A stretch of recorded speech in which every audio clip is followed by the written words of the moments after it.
ভারতের পরে বাংলাদেশে যে খাদ্যটির চাহিদা বেশি সেটি হচ্ছে আটা বা ময়দা। আর আটা বা ময়দা আসে গম থেকে। দেশের মানুষের সকালের নাস্তার একটা বিরাট অংশ জুড়ে থাকে গমের আটা বা ময়দার পরোটা। যদিও কয়েক বছর আগে ব্যাপক হারে গমে ব্লাস্টের আক্রমণ হয়। পরপর কয়েক বছর চাষিরা গম চাষ করে ব্যাপক হারে লোকসানে পড়েন।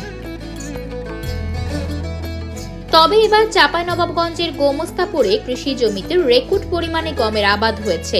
বিগত বেশ কয়েক বছর গম চাষ থেকে মুখ ফিরিয়ে নেওয়া চাষিরা আবারও গমের আবাদ শুরু করেছেন। সব মিলিয়ে চলতি বছরে এই উপজেলায় রেকর্ড পরিমাণ গম চাষাবাদ হয়েছে বলে জানান কৃষি অফিস।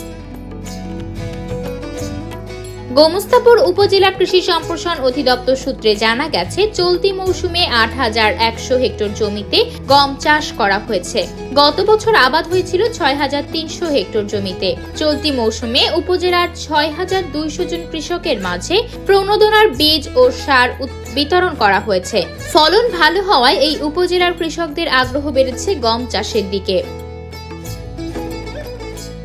চাষিদের সঙ্গে কথা বলে জানা গেছে, গমে রোগবালাইয়ের আক্রমণ কম হয়, সেচ ও সার কম লাগে, তাই উৎপাদন ব্যয়ও কম।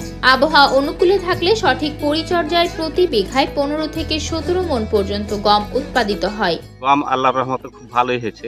আমি গম আছে মোটামুটি ৪ বিঘে। ধান করতুম তো ধান করতে পাইনি পানির সেচের অভাবে। গম ৪ বিঘা আছে, মোটামুটি ভালোই হয়েছে। সাহারের সংকটটাই বেশি, সিরিয়াল ধরে সাহার নিতে। গম ৪ বিঘা আছে, মোটামুটি ভালোই হয়েছে।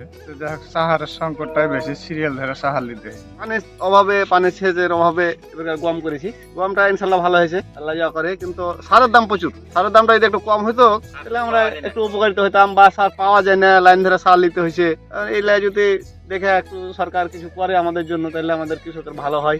উপজেলা কৃষি কর্মকর্তা তানভীর আহমেদ সরকার জানান, এবার বড় পরিসরে গম আবাদ করা হয়েছে চাঁপাইনবাবগঞ্জের গোমস্তাপুরে। এবার গোমস্তাপুর উপজেলায় প্রায় ৬,২০০ জন কৃষককে গম চাষের উপর প্রণোদনা দেওয়া হয়েছে বিনামূল্যে বীজ ও সার সহায়তা হিসাবে। আমাদের গত বছরের লক্ষ্যমাত্রা ছিল অর্জন ছিল ৬,৩০০ হেক্টর জমিতে গম আবাদ।